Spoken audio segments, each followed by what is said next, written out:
ಮುಖ್ಯಮಂತ್ರಿಗಳ ಪ್ರತಿಕ್ರಿಯೆಯನ್ನು ಗಮನಿಸಿದ್ದೇನೆ. ಮುಖ್ಯಮಂತ್ರಿಗಳು ಸಾಕ್ಷಿ ಕೇಳ್ತಾ ಇದ್ದಾರೆ. ಮೊನ್ನೆ ಒಂದು ಮಾಧ್ಯಮಗಳಲ್ಲಿ ಬಿಡುಗಡೆ ಆಗಿರತಕ್ಕಂಥ ಸಂಭಾಷಣೆ ಏನಿದೆ, ದೇವರಾಜೇಗೌಡರು, ಶಿವರಾಮೇಗೌಡರು ಮತ್ತು ಡಿ ಕೆ ಶಿವಕುಮಾರ್ ಅವರು ಒಪ್ಕೊಂಡಿದ್ದಾರಲ್ಲ. ಇವತ್ತು ಅರ್ಧ ನಿಮಿಷ ಮಾತಾಡಿದ್ದಾರೆ. ಅರ್ಧ ನಿಮಿಷ ಮಾತಾಡಿದ್ದೆ ಅಂತ ಹೇಳ್ತಾರೆ. ಯಾರ್ಯಾರೋ ಗೊತ್ತಿರ್ತಾರೆ, ಕೆಟ್ಟವರು ಬರ್ತಾರೆ, ಒಳ್ಳೆಯವರು ಬರ್ತಾರೆ, ಡೆಪ್ಟಿ ಸಿ ಎಮ್ ಆಗಿದ್ದಾರೆ ಅಂತಕ್ಕಂಥದ್ದು ಹೇಳಿದ್ದಾರೆ.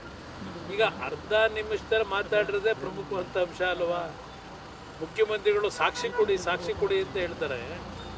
ಇವತ್ತು SITನಲ್ಲಿ ಒಂದು 7-8 ಜನನ ಅರೆಸ್ಟ್ ಮಾಡ್ಕೊಂಡು ಕರ್ಕೊಂಬಂದವರಲ್ಲ, ಯಾವ ಸಾಕ್ಷಿಗಳ ಆಧಾರದ ಮೇಲೆ ಕರ್ಕೊಂಬಂದಿದ್ದಾರೆ?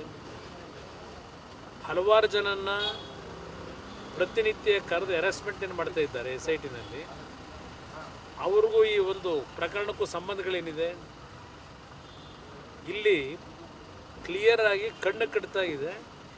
ಡಿ ಕೆ ಶಿವಕುಮಾರ್ ಅವರು ಇನ್ನೂ ಏನೇನು ಮಾಹಿತಿ ಇದೆ ತಗೊಂಬ ಅಂತ ಹೇಳಿ ಕೊಡುವಂತ ಕೇಳ್ತಕ್ಕಂಥದ್ದಿದೆ.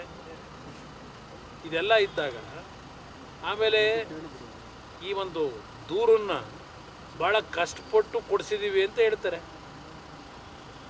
ಆ ವ್ಯಕ್ತಿ ಜೊತೆ ಮಾತಾಡಬೇಕಾದ್ರೆ ಕಷ್ಟಪಟ್ಟು ಕೊಡಿಸಿದ್ದೇವೆ ಇರಪ್ಪ ಅಂತಾರೆ. ಇದಕ್ಕಿಂತಲೂ ಮುಖ್ಯಮಂತ್ರಿಗಳಿಗೆ ಸಾಕ್ಷಿ ಬೇಕಾ? ಏನೋ 6 ಪ್ರಶ್ನೆ ಇಟ್ಬಿಟ್ರೆ ಅವರಂತೆ. BJP ಏನೋ ಪತ್ರ ಬರೆದಿದ್ರಂತೆ. ಪತ್ರ ಬರೆದಿದ್ರು ಗೊತ್ತಿದ್ದು ಯಾಕೆ ಟಿಕೆಟ್ ಕೊಟ್ರಿ ಪ್ರಜ್ವಲ್ ಅವ್ರನ್ನ ಸಸ್ಪೆಂಡ್ ಯಾಕೆ ಮಾಡಿದ್ರು JDSನವರು ಪಾರ್ಟಿಯಿಂದ? ಹೀಗೆ ಹಲವಾರು ಏನೋ 5-6 ಕ್ವಶನ್ ಏನೋ ಕೇಳಿದ್ದೀವಿ ಅಂತ ಹೇಳ್ತಾರಲ್ಲ. ನಾನು ನಡಿ ಈಗ ಶುರು ಮಾಡೋಣ. ಕೇಸರಿಯಿಂದ ಮನೋಲ್ಲಾಸ ಮನಸ್ಸು ಮತ್ತೇರಿ ಕುಣಿದಾಡಿದೆ ನೋಡು, ಮನಸ್ಸು ಮತ್ತೇರಿ ಕುಣಿದಾಡಿದೆ ನೋಡು. ಕ್ಷಣ ಕ್ಷಣವೂ ಆಚರಿಸಿ ಕೇಸರಿ ಹಬ್ಬ. ವಿಮಲ್ ಬಾಯಲ್ಲಿ ಹೇಳಿ ಕೇಸರಿ. ಪಾರ್ಟಿಯಿಂದ ಸಸ್ಪೆಂಡ್ ಮಾಡ್ತಕ್ಕಂಥ ನಿರ್ಧಾರ, ಆಮೇಲೆ ಮುಖ್ಯಮಂತ್ರಿಗಳ ಹೇಳಿಕೆ ನೋಡಿದೆ. ಆರೋಪಿ ಅಲ್ಲ ಅಪರಾಧಿನೇ ಮಾಡಿಬಿಟ್ಟರು ಅವರು ಹೇಳಿಕೆನಲ್ಲಿ. ನಾನು ಗಮನಿಸಿರ್ತಕ್ಕಂಥದ್ದು ಇನ್ನೂ ಆರೋಪಿ ಸ್ಥಾನದಲ್ಲಿದ್ದಾನೆ. ಅಪರಾಧಿ ಅಂತಕ್ಕಂಥದ್ದು ಇನ್ನೂ ಪ್ರೂವ್ ಮಾಡಿದ್ದಾರೆ. ನಿಮ್ಮ SIT ಅವರೇ ಹೇಳ್ತಾ ಇದ್ದಾರೆ, ಯಾರು ಪುರುಷರ ಒಂದು ಮುಖವೇ ಇಲ್ಲ ಅಂತ ಹೇಳ್ತಾ ಇದ್ದಾರೆ ಇವರು ಇಟ್ಕೊಂಡಿರ್ತಕ್ಕಂಥ ವಿಡಿಯೋಗಳಲ್ಲಿ. ಹಾಗೆ ಅಪರಾಧಿ ಸ್ಥಾನದಲ್ಲಿ ಯಾಕೆ ನಿಲ್ಲಿಸ್ತಾರೆ? ನಾವು ನೈತಿಕತೆ ಉಳಿಸ್ಬೇಕು ಅಂತ ಹೇಳಿ ಈ ಒಂದು ಆರೋಪ ಬಂದಾಗ ಸಸ್ಪೆಂಡ್ ಮಾಡಿದ್ದೇವೆ. ನಾವು ಬಡತನ ಮಾಡಿಲ್ಲ ನಿಮ್ಮ ಥರ. ಬಡತನದಲ್ಲಿ ನಿಮ್ಮ ಮಗಂದು ನಡೀತಲ್ಲ, ಅಪ್ಪ ನಾನು ಕೊಟ್ಟಿದ್ದೆ 5 ಹೆಸರು 6 ಹೆಸರಲ್ಲಿ ಬಂತು ಅಂತೇಳಿ ಅದನ್ನು CSR ಫಂಡು ಅದಕ್ಕೋಸ್ಕರ ಫೋನ್ ಮಾಡಿದ್ದು ಅಂತೇಳಿ ತಿರ್ಚುದಾರಲ್ಲ. ಒಬ್ಬ ಮುಖ್ಯಮಂತ್ರಿಯಾಗಿ ಸಾಕ್ಷಿಗಳನ್ನು ಯಾವ ರೀತಿ ನಾಶ ಮಾಡ್ಬೋದು, ಯಾವ ರೀತಿಯಲ್ಲಿ ಇವತ್ತು ಅಧಿಕಾರವನ್ನು ದುರುಪಯೋಗ ಪಡಿಸ್ಕೊಂಡು ಮಾಹಿತಿಗಳನ್ನು ಯಾವ ರೀತಿ ತಿದ್ದಬಹುದು ಅಂತಕ್ಕಂಥ ಕೆಲಸ ಮಾಡ್ಕೊಂಬಂದಿದ್ದೀರಿ. ಈಗಲೂ ನೀವು ಮಾಡ್ತೀರ ಅದೇ ಕೆಲಸನೇ. ಅಷ್ಟು ಕ್ಲಿಯರ್ ಆಗಿ ಒಬ್ಬ ಡೆಪ್ಟಿ CM ಮಾತನಾಡ್ತಕ್ಕಂಥದ್ದು ಅದೆಲ್ಲ ಕಣ್ಣು ಮುಂದೆ ಇದೆ. ಈಗ ನಿಮ್ಮ SIT ಅವರು ಯಾವ ಆಧಾರದ ಮೇಲೆ ಆಗಿದ್ದರೆ 7-8 ಜನನ ಅರೆಸ್ಟ್ ಮಾಡ್ಕೊಂಬಂದ್ರಲ್ಲ? ಈ ಏನೊಂದು ಕಂಪ್ಲೇಂಟ್ ಕೊಡಿಸ್ಕೊಂಡಿದ್ದೀರಲ್ಲ, ಅವರ ಹಿನ್ನೆಲೆ ಏನು? ರೇವಣ್ಣ ಅವರ ಕುಟುಂಬದಲ್ಲಿ 7-8 ವರ್ಷದಿಂದ ಕೆಲಸದಲ್ಲಿದ್ದವರು. ಆ ರೀತಿಯ ಪ್ರಕರಣ ನಡೆದರೆ 7-8 ವರ್ಷದಿಂದ ಯಾತಕ್ಕೆ ಅವ್ರು ಬಂದು ಕಂಪ್ಲೇಂಟ್ ಕೊಟ್ಟಿರಲಿಲ್ಲ? ಆ ವ್ಯಕ್ತಿಗಳನ್ನು ನಾವು ಇಷ್ಟಾದರೂ ಕರ್ಕೊಂಬಂದು ಕೇಸ್ ಬುಕ್ ಮಾಡಿಸಿದ್ದೀವಿ ಅಂತೇಳಿ FIR ಹಾಕ್ಸಿದ್ದೀವಿ ಅಂತೇಳಿ ಮಹಾನ್ ಬಾಬಾ ನಿಮ್ಮ ಡೆಪ್ಟಿ CM ಹೇಳಿದ್ದಾರಲ್ಲ, ಅದಕ್ಕಿಂತಲೂ ಬೇಕಾ ನಿಮಗೆ ಪ್ರೂಫು? ಇಂಥವ್ರನ್ನ ಇಟ್ಕೊಂಡು ಈ ರಾಜ್ಯ ಕಟ್ತೀರಾ ನೀವು? ಸರ್, ಅವ್ರು ರಕ್ಷಣೆ ಮಾಡಕ್ಕೆ ಮುಂದಾಗ್ತಾ ಇದ್ದಾರೆ. ಯಾಕಂದರೆ ಡಿ ಕೆ ಶಿವಕುಮಾರ್ ಆಡಿಯೋ ಬಿಡುಗಡೆ ಆದಾಗಿಂದ ಸೈಲೆಂಟ್ ಆಗಿದ್ದಾರೆ, ಅಗ್ರೆಸಿವ್ ಆಗಿ ಮಾತಾಡ್ತಿಲ್ಲ. ಅದಕ್ಕೆ ನಾನು ಹೇಳ್ತಿರೋದು ಅಲ್ಲೇ ಗೊತ್ತಾಗ್ತದೆ ಇವರು ಯಾವ ರೀತಿ ತನಿಖೆ ನಡೆಸ್ತಾ ಇದ್ದಾರೆ. ಇದನ್ನು ನಾವು ಕಾನೂನು ವ್ಯಾಪ್ತಿಯಲ್ಲೇ ಹೋರಾಟ ಮಾಡ್ತೀವಿ. ನಾನು ಮೊದಲಿಂದಲೂ ಹೇಳಿದ್ದೇನೆ, ಯಾರೇ ತಪ್ಪು ಮಾಡಿರಲಿ ಅವ್ರಿಗೆ ಶಿಕ್ಷೆ ಆಗಬೇಕು ಅಂತಕ್ಕಂಥದ್ದನ್ನು ಏನು ಹೇಳಿದ್ದೇನೆ. ತಪ್ಪಿತಸ್ಥರನ್ನ ರಕ್ಷಣೆ ಮಾಡಲಿಕ್ಕೆ ನಾವು ಹೋಗಲ್ಲ. ಆದರೆ ಈ ಒಂದು ವಿಷಯದಲ್ಲಿ ಸರ್ಕಾರ ನಡ್ಕೊಳ್ತಕ್ಕಂಥ ರೀತಿ ನೋಡಿದ್ರೆ ಈ ಒಂದು ಕುಟುಂಬವನ್ನು ನಿರ್ನಾಮ ಮಾಡಬೇಕು ಅನ್ನೋದೇನಿದೆಯಲ್ಲ, ಅವ್ರು ಹೇಳ್ತಾರಲ್ಲ, JDSನ ಹೊಂದಾಣಿಕೆ ಯಾವಾಗ ನೀವು ಮುರ್ಕೋತೀರಿ ಅಂತಕ್ಕಂಥದ್ದು ಪದೇ ಪದೇ ಕೇಳಿದ್ರು. ಈ ಪ್ರಕರಣವನ್ನು ಹೊರಗೆ ತಂದು ಸೃಷ್ಟಿ ಮಾಡಿ ಇವರೇ ಹಲವಾರು ಬಾರಿ ಅಮಿತ್ ಶಾ ಅವ್ರಿಗೆ ಪ್ರಶ್ನೆ ಮಾಡ್ತಾರೆ. JDS BJPಯ ಸಂಬಂಧವನ್ನು ಯಾವಾಗ ನೀವು ಮುರಿತೀರಿ, ಯಾವಾಗ JDSನ ನಿಮ್ಮ ಸಂಬಂಧದಿಂದ ದೂರ ಇಡ್ತೀರಿ, ಇದಕ್ಕೆ ಉತ್ತರ ಕೊಡಿ ಅಂತಕ್ಕಂಥದ್ದು ಹೇಳ್ತಕ್ಕಂಥದ್ದು ಉದ್ದೇಶವೇ ಈ ಪ್ರಕಾರ ಸೃಷ್ಟಿ ಮಾಡಿರ್ತಕ್ಕಂಥದ್ದು. ದೊಡ್ಡ ಮಟ್ಟದಲ್ಲಿ ಇವತ್ತು JDS BJPಯ ಸಂಬಂಧದಿಂದ ಇವರೇನು 20 ಸೀಟ್ ಗೆಲ್ತೀವಿ 15 ಸೀಟ್ ಗೆಲ್ತೀವಿ ಅಂತಕ್ಕಂಥ ಭ್ರಮೆಯಲ್ಲಿದ್ದರಲ್ಲ, ಇವತ್ತು ಅವರ ಒಂದು ಕನಸು ನುಚ್ಚುನೂರಾಗ್ತಾ ಇದೆ.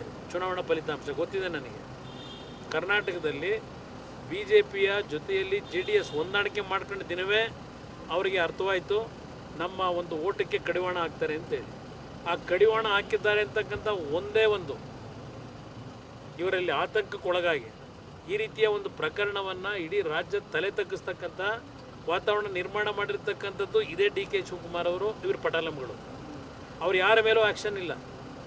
ಯಾರು ಈ ಒಂದು ಪೆನ್ ಡ್ರೈವ್ನ ಸೃಷ್ಟಿ ಮಾಡಿ ತಗೊಂಡೋಗಿ ಹಂಚ್ಕೊಂಡಿದ್ದಾನೆ, ಇವ್ರ ಕೈಲಿ ತಗೊಂಡೋಗಿ ಕೊಟ್ಟಿದ್ದಾನೆ. ಇವತ್ತಿನವರೆಗೆ ಆ ವ್ಯಕ್ತಿಯನ್ನು ಬಂಧಿಸಿದ್ದೀರಾ? ಇವತ್ತವರೆಗೆ ಕೋರ್ಟ್ ಮುಂದೆ ಪ್ರೊಡ್ಯೂಸ್ ಮಾಡಿದ್ರ ಅವನ್ನ? ಇದೆಲ್ಲ ಏನು ಹುನ್ನಾರ ಇದೆ ಇದರಲ್ಲಿ? ಅದರಿಂದ ಮುಖ್ಯಮಂತ್ರಿಗಳು ಇಷ್ಟು ಲಘುವಾಗಿ ನಮ್ಮ ಪ್ರಶ್ನೆಗಳಿಗೆ ಉತ್ತರ ಕೊಡದೆ ನುಡಿಸ್ಕೊತಾ ಇರ್ತಕ್ಕಂಥದ್ದು ಏನಿದೆ, ನೀವು ಈ ಒಂದು ಪ್ರಕರಣವನ್ನು ನಿಮ್ಮ ಪ್ರಚಾರಕ್ಕೆ ಇಟ್ಕೊಂಡಿದ್ದೀರಿ. ಯಾರಿಗೂ ಇದರಲ್ಲಿ ಇವತ್ತು ಒಂದು ನ್ಯಾಯ ದೊರಕತಕ್ಕಂಥ ನಿಟ್ಟಿನಲ್ಲಿ ನಿಮ್ಮ ಸರ್ಕಾರದ ತನಿಖೆ ನಡೀತಾ ಇಲ್ಲ. ಇದು SIT ತಂಡ ಅಲ್ಲ, ಇದು SITಯ ದಂಡ. ಇದು SITಯ ದಂಡವನ್ನು ಯಾರ ಮೇಲೆ ಪ್ರಯೋಗ ಮಾಡಬೇಕು ಅಂತಕ್ಕಂಥದ್ದಕ್ಕೋಸ್ಕರ ಇಟ್ಕೊಂಡಿದ್ದೀರಿ ಅಷ್ಟೇ.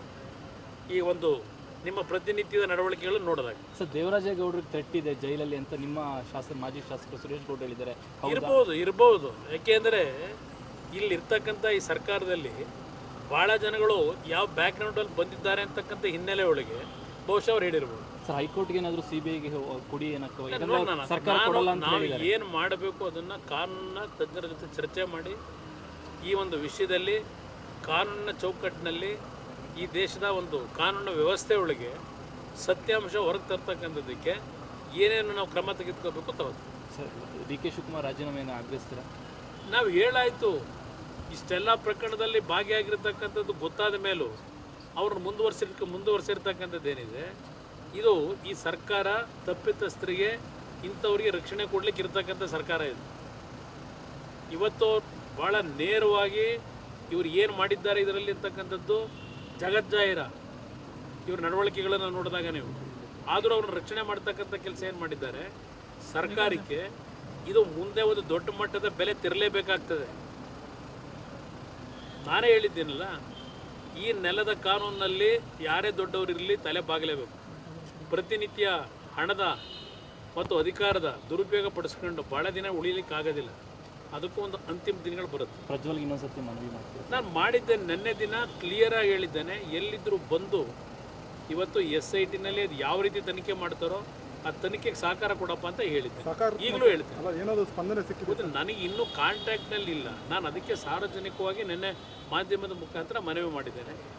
ನಾನು ಒಂದು ನಿರೀಕ್ಷೆ ಇಟ್ಕೊಂಡಿದ್ದೇನೆ. ಯಾಕೆಂದರೆ ನಮ್ಮ ಕಾರ್ಯಕರ್ತರಿಗೆ ಗೌರವ ತರ್ತಕ್ಕಂಥದ್ದಕ್ಕೆ ದೇವೇಗೌಡರ ಬಗ್ಗೆ ಒಂದು ಅವ್ರ ಮನಸ್ಸಿನ ನೋವೇನಿದೆ ಅದನ್ನು ಸರಿಪಡಿಸ್ತಕ್ಕಂಥದ್ದಕ್ಕೆ ಗೌರವಯುತವಾಗಿ ತೀರ್ಮಾನ ತೆಗೆದುಕೊಳ್ತೇನೆ ಅಂತಕ್ಕಂಥ ಒಂದು ವಿಶ್ವಾಸದಲ್ಲಿ ನೆನ್ನೆ ಕರೆ ಕೊಟ್ಟಿದ್ದೇನೆ.